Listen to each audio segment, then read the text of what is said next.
우리가 지금 동일한 말씀, 신명기 6장 4절에서 9절까지 있는 말씀 중에 예수님께서 복음서에서 다시 이제 율법사의 질문을 가지고 예수님은 대답하는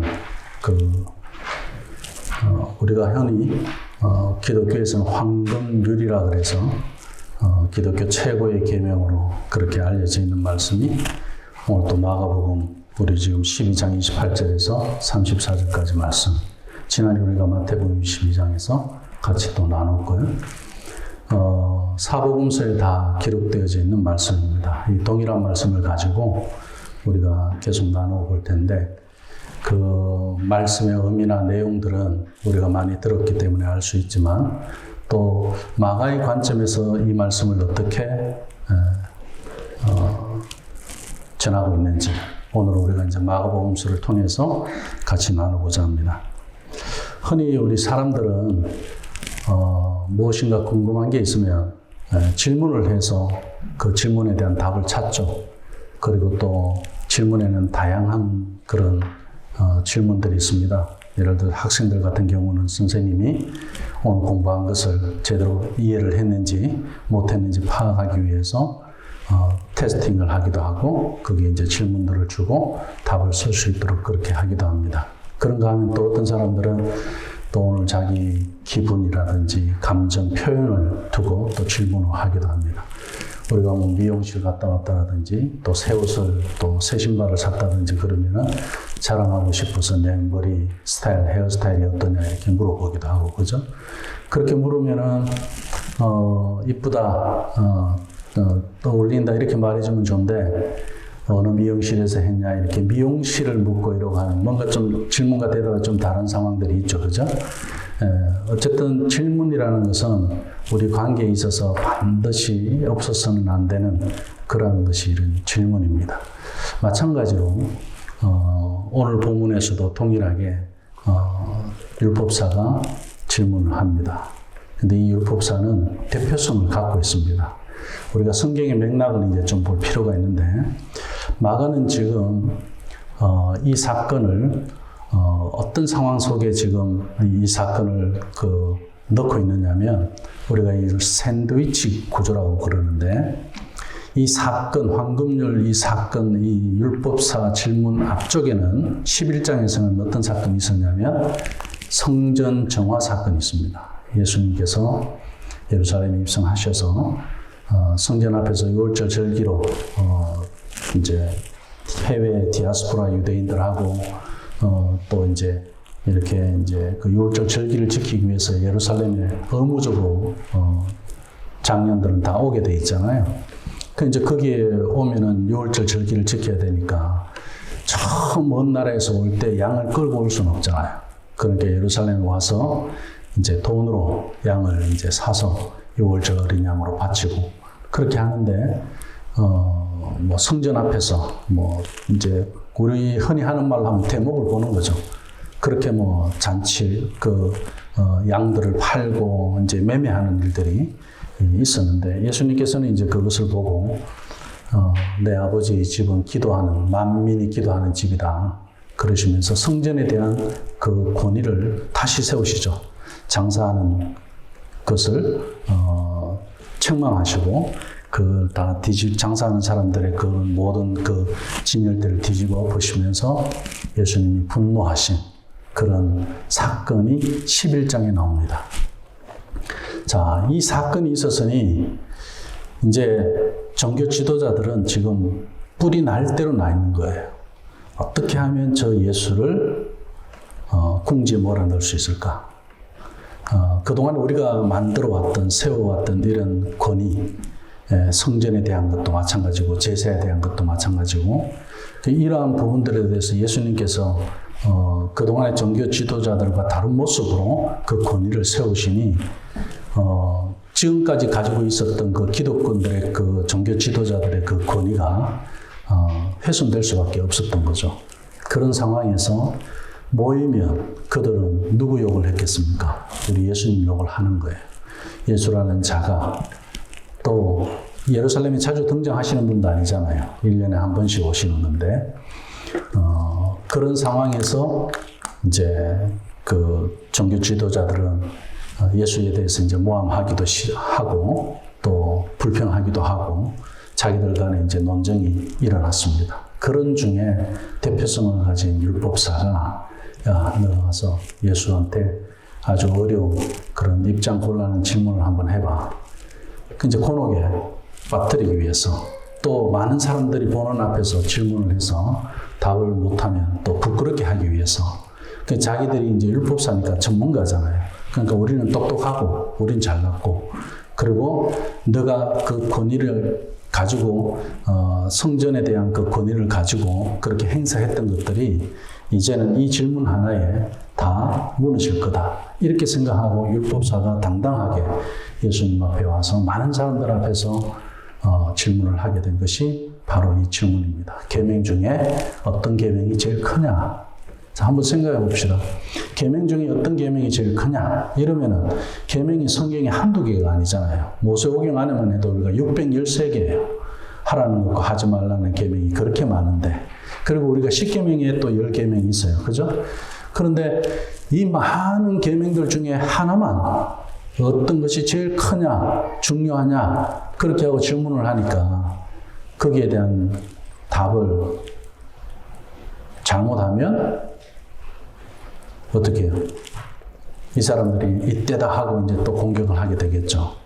그런데 우리가 생각하면 성경에서 어떤 계명이 제일 크냐라고 질문했을 때 일반적으로 우리가 10계명 중에는 뭐 1계명이 제일 크니까 첫 번째 있겠지, 이런 식으로 대답할 수도 있습니다. 그죠? 그리고 또 성경의 율법이 또 지켜야 할 것들, 지키지 말아야 할 것들 뭐 한두 개가 아니고 수백 개가 있으니까 그 중에서 큰 거 하나 골라라 하면 그 쉬운 일이 아니다, 뭐 이렇게 말할 수도 있습니다. 그런데 하나를 골라야 되니까. 근데 사실은 이건 어려운 질문은 아니에요. 왜냐하면 유대인들에게는 어릴 때부터 이미 뱃속에서부터 암송하고 나오는 말씀이 이 말씀이에요. 이 본문의 말씀이에요. 그러니까 제일 중요한 거죠. 당연히 우리가 요한복음 3장 16절 말씀 제일 중요하게 여기는 것처럼 제일 중요한 말씀으로 여겨왔기 때문에 누구에게 물어도 제일 큰 계명 하나를 고르라 그러면, 이스라엘아 들으라, 우리 하나님 여호와는 오직 유일한 여호와신 너는 마음을 다하고 뜻을 다하고 힘을 다해서 내 하나님 여호와를 사랑하라. 이것을 아이한테 물어도 그렇게 답할 수 있는 거예요. 그 아주 특별한 그 답을 하기 어려운 그런 질문을 한 게 아니거든요. 근데 이 질문을 한 것은 당연한 질문인데도 불구하고 예수님에게 왜 이 질문을 했느냐? 의도가 있었어요. 의도가. 예수님에게서 당연히 이 질문이 나올 거란 말이에요. 근데 이 나오는 질문에 대해서 우리가 오늘 말씀에도 보면 율법사가 인정을 해요. 예수님의 대답이 옳다는 거를. 그리고 또 그렇게 대답을 하니까 우리 예수님 그 율법사에게 이야기하죠. 네가 지금 하나님 나라에 가까이 와 있는 수준이라고 그렇게 이야기를 하죠. 자, 얼마나 이 말씀이 중요하냐에 대해서는 지금 율법사이든 예수님이든 공감대를 갖고 있어요. 그러나 예수님이 가지고 있는 이 말씀은, 예수님이 강조하고 있는 이 말씀의 가치나 그 실천에 있어서는 이 율법사하고 다른 거예요. 율법사들은 이것이 옳으냐 그러냐 아니면 첫 번째 계명이 어떻고 가르치는 것까지는 했는데 실천하는 것은 보여주지 못했던 거예요. 그래서 예수님께서는 이 질문을 그대로 받으시고 다시 이 실천에 대해서, 행함에 대해서 예수님은 이 율법사를 다시 깨우치는 것으로 이야기하는데, 네가 하나님 나라에 가까이 왔다는 이야기는 무엇이냐면 하나님의 나라에 네 마음이 거기에 있어야 이 율법을 지킬 수 있다. 거기에 있어야 네가 마음을 다하고 뜻을 다하고 힘을 다할 수 있다.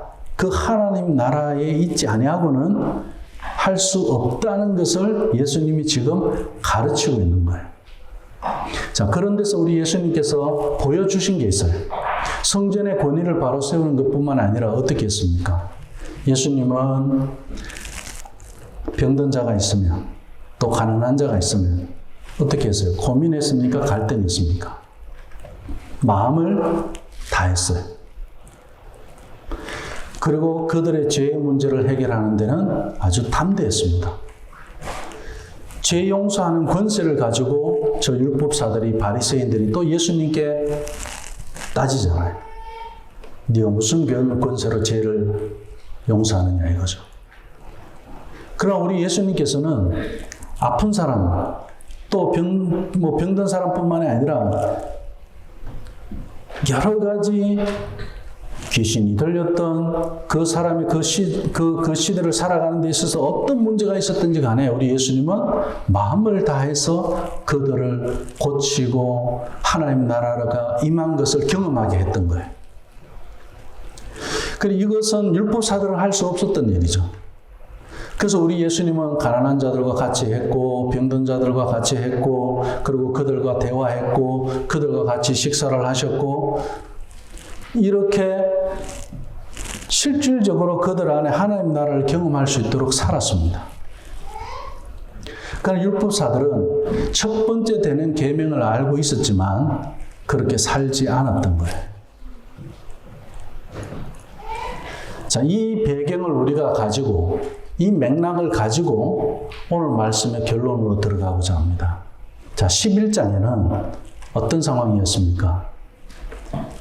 성전 정화 사건이 있었습니다. 예루살렘에 난리가 난 거죠. 유월절을 두고. 이제 유월절을 두고 절기를 가지고 서로들 바빠지는 이런 일들이 아니라 예수라는 그 한 사람으로 인해서 예루살렘 전체가 지금 소동이 일어나게 된 상황에서 율법사가 예수님에게 와서 계명에 대한 질문을 하고, 큰 계명에 대한 그 질문을 하고 예수님을 공경에 빠뜨려 보려고 의도를 가지고 왔지만 자기들이 그렇게 살아가지 못한 것을 통해서 하나님 나라의 권세까지는 그들은 자기들이 알고 있는 계명을 가지고는, 율법을 가지고는 이야기할 수 없었던 거예요. 그런데 예수님에게 던진 이 질문은 결국 예수님께서는 그들에게 하나님의 나라를 이야기하시면서 이 율법은 하나님 나라 안에서 완성이 되고 하나님 나라 안에서 경험되어지는 우리의 실제적인 삶이라는 것을 보여주고 살아오신 이 과정이 그들에게 사실 답이 되었던 거예요. 근데 왜 이것을 샌드위치 구조라고 이야기하느냐면 이 사건 다음에 우리 예수님은 이제 십자가에 못 박히셔야 되기 때문에 이제 거의 막바지에 와 있습니다. 14장에 가면 어떤 사건이 나오느냐면 예수님이 십자가에 못 박히시기 이틀 전에 시몬이라는 집에 가서 그 사람 집에서 예수님이 식사를 해요. 식탁 교제를 하는데 한 여인이 등장한 거예요. 이 마리아라는 여인이, 마리아는 이름 많았습니다. 우리 예수님 어머니 마리아가 아니죠. 이 여인이 옥합을 가지고 와서 그 향유를 담은 그 병을 깨트리니까 주변에서 난리가 난 거예요. 실수를 해서 깨트린 것도 아니고 깨트려서 거기에 기름을, 향유를 가지고 그 여인의 머리카락으로 예수님의 발을 씻기는 거예요. 모두 다가 처음 보는 상황이었어요. 전통을 넘어섰어요. 모든 사람들의 지식이나 가치나 경험을 초월했어요. 그래 이 여인은 지금 도대체 예수님을 두고 예수님을 어떻게 이해하고 예수님을 어떻게 봤길래 이런 행동을 했을까?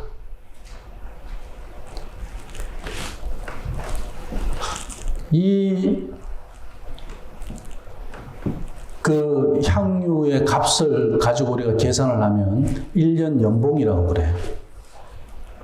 보통 여인들이 저 기름을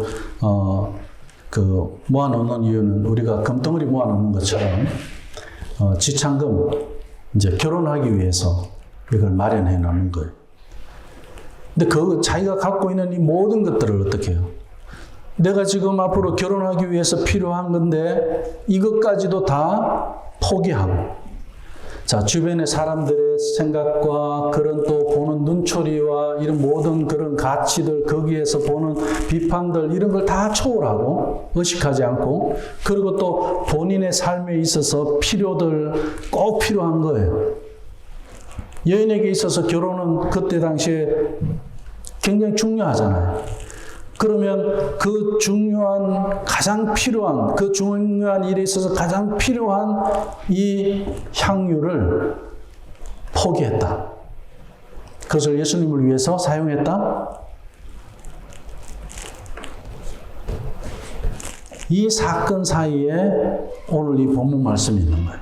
자, 성전 정화 사건과 마리아의 옥합을 깨뜨린 이 사건. 여기에 성전의 진실이 있습니다. 오늘 이 말씀에서 우리가 정확하게 봐야 되는 것 하나가 있습니다. 자, 마음을 다하고 목숨을 다하고 힘을 다하고 뜻을 다해서 내 하나님을 사랑하라고 그랬습니다. 어떻게 해요? 마음을 다하는 거, 목숨을 다하고 뜻을 다하고 힘을 다해서 하나님을 사랑하는 그것을 예수님이 제일 먼저 보여줬어요. 오늘 이 말씀에는 목숨이라는 단어, 마음이라는 단어, 뜻이라는 단어, 힘이라는 단어는 좀 빼놔야 돼요. 이 단어는 사랑의 근본이 되는, 우리가 사랑을 할 때 어떤 아름다운 사랑, 또 세상 사람들이 어떤 즐기기 위한 사랑, 오늘 여기는 그런 사랑이 아니고 어떤 사랑이냐? 헌신과 희생이 요구되는 사랑입니다. 그 헌신과 희생이 요구되는 그 사랑에는 이 다라는 글자가 중요한 겁니다. 목숨을 다하는 거예요. 힘을 다하는 거예요. 마음을 다하는 거예요. 뜻을 다하는 것. 이 다한다는 것에 우리가 주목할 필요가 있습니다. 성전이신 우리 예수님께서 이제 십자가에 못 박혀서 죽으시고 3일 만에 성전을 다시 세우시는 부활에 대한 이야기를 하십니다. 이 사건을 두고 미리 마리아가 지금 옥합을 깨트렸다는 거예요.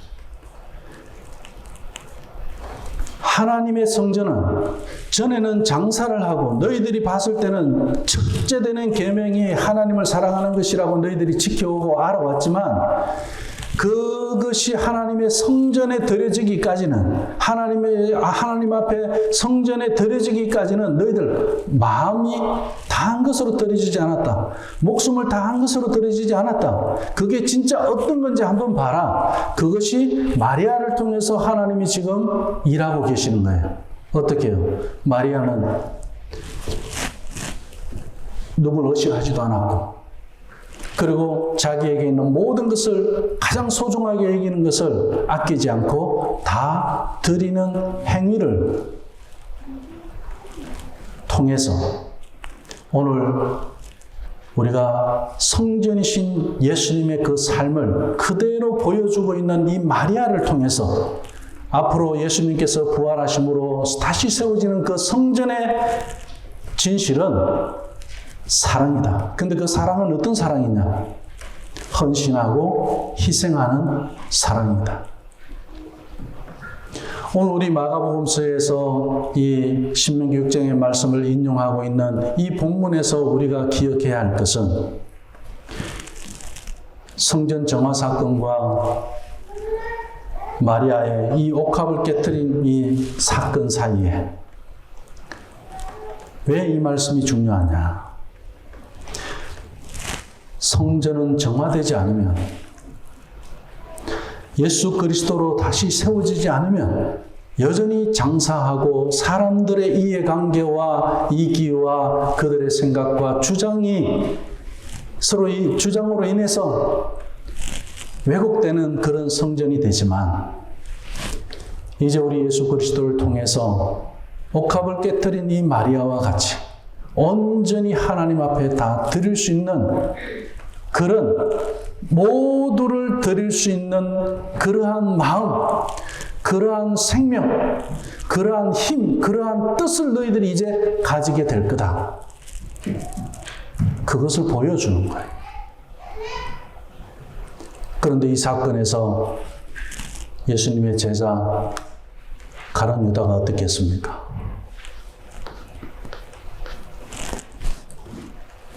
이 여인을 두고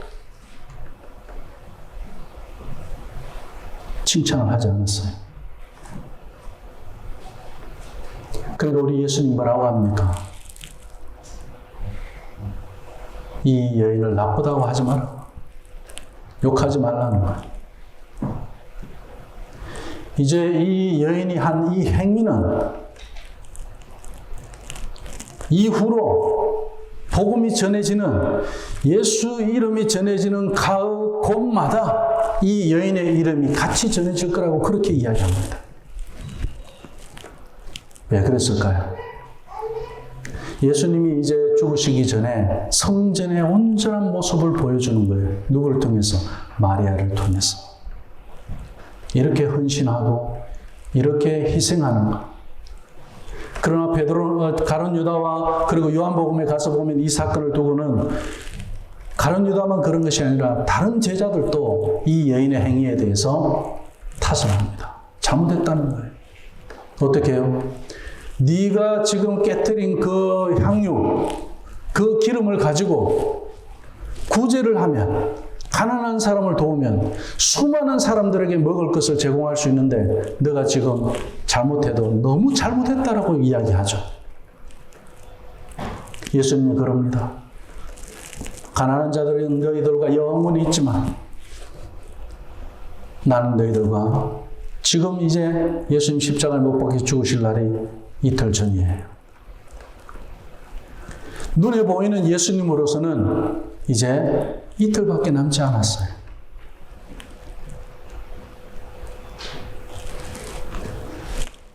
우리도 그렇습니다. 우리가 생각하기에는 가룟 유다 말이 맞아요. 다른 제자들의 말이 맞습니다. 예수님을 따라다니면서 많이 배웠고 많이 예수님이 살아가는 것을 봤지만 그들의 생각은 여전히 어디에 있었습니까? 돈에 있었고 계산에 있었어요. 우리 하나님의 기쁨을 얻는다는 것, 우리 하나님의 인정을 받는다는 것, 하나님을 사랑한다는 것, 우리가 교회 100개를 세워서 하면 하나님 기뻐하실까요? 아니면 우리가 하나님 앞에 우리의 모든 재산을 다 해서 그걸 헌금한다고 해서 하나님 기뻐할까요? 오늘 이 여인은 향유보다 더 귀한 것, 마음을 드렸어요. 그래서 향유를 드릴 수 있었던 겁니다. 마음이 빠지고 드리지 않았어요. 그리고 그 마음에는 어떻게 해요? 다 해서 드렸어요. 다 해서. 이것을 이야기하는 겁니다. 어디에서 우리는 이제 용기를 얻습니까? 우리가 믿음 생활하면서 어디에서 우리가 지혜를 얻습니까? 예수 그리스도와 나와 함께 하심으로 해서 그분의 생각과 그분의 마음과 그분의 삶을 우리가 이제 배울 수 있게 되고 우리는 거기서 온전히 행동할 수 있게 됐다는 이야기입니다. 더 이상 마음을 다하지 않는 그런 일들은 우리에게서 어떻게 해요? 멀어졌다는 거예요. 그런 계산은 우리에게서 멀어졌다는 이야기. 가룟 유다가 이야기하는 그런 계산은 우리에게서 멀어졌다는 이야기예요. 아마 오늘도 우리가 여기서 퀴즈를 낸다면 그렇게 생각할 겁니다. 오늘 여기 옥합이 우리가 향유병이 하나 있는데 여기는 돈이 우리 1년 연봉 정도 되는 그 돈의 액수예요. 그걸 우리가 예수님을 기념하기 위해서 이걸 깨뜨린다. 그랬을 때 가난한 자를 도울까요? 예수님을 위해서 우리가 이것을 깨뜨릴까요? 가난한 자를 도우는 것이 예수님을 위하는 것이니 가난한 자를 도우는 걸 우리가 그걸 사용하십다. 99.99%가 다 그렇게 생각할 겁니다. 그러나 우리 예수님은 그 계산을 한 가룟 유다와 제자들의 그 생각이 예수님께 있지 않았어요. 그래서 그들은 예수님을 배반했고 예수님과의 사랑에 빠져 있지 않았고 예수님과의 관계 속에 있지 않았기 때문에 그들은 예수님이 십자가 못 박힐 때 떠날 수밖에 없었어요. 그러나 이 여인은 예수님 곁에 있었습니다. 성전의 진실은 사랑인데 우리의 논리나 우리의 계산이나 우리의 그런 경험에서 나오는 사랑이 아니라 예수 그리스도로 말미암은 그분과의 관계 속에서 주고받았던 그 마음, 그분과의 관계 속에서 그렇게 살아봤던 그런 경험들, 여기에서 우리가 다 해본 거예요. 그 사랑에 빠져보는 겁니다. 우리 부모님들이 아이들을 두고 밥을 먹지 않고 얘들이 투정을 부리고 그래도 어떻게든 간에 밥을 먹이려고 하는 이유가 뭡니까? 사랑 때문이잖아요. 그리고 저들을 공부시키고 저들에게 우리가 키우면서도 어떻게 해요? 우리 부모님들은 항상 생각이 그래요. 내가 쟤들에게 다 해주지 못해서 미안하다라고 이야기합니다. 왜 그런 생각을 가질까요? 사랑 때문에 그런 거예요. 자식을 사랑하기 때문에 그런 겁니다. 사랑에 빠지면 계산하지 않는 거예요. 어떤 부모가 어릴 때 내가 너를 기저귀 채워줬는데 그 기저귀값 달라고 너를 우유 먹였는데 그 우유값을 달라고 하겠어요? 계산하지 않는 겁니다. 이것이 성전으로서 살아가는 사람들의 진실이에요. 우리가 예수님 안에서 살아갈 때 그렇게 살아가잖아요.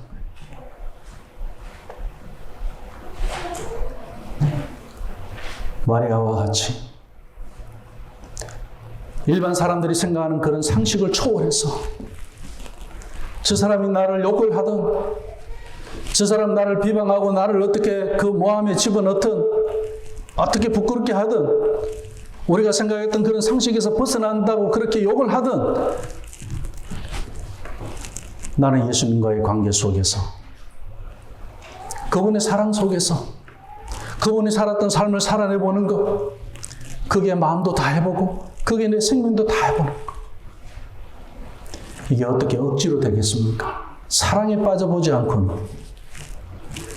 그래서 우리 예수님이 첫 번째 되는 계명이 하나님을 사랑하는 거라고 말씀하신 겁니다. 그분과의 사랑에 빠지시기를 주님의 이름으로 축원합니다.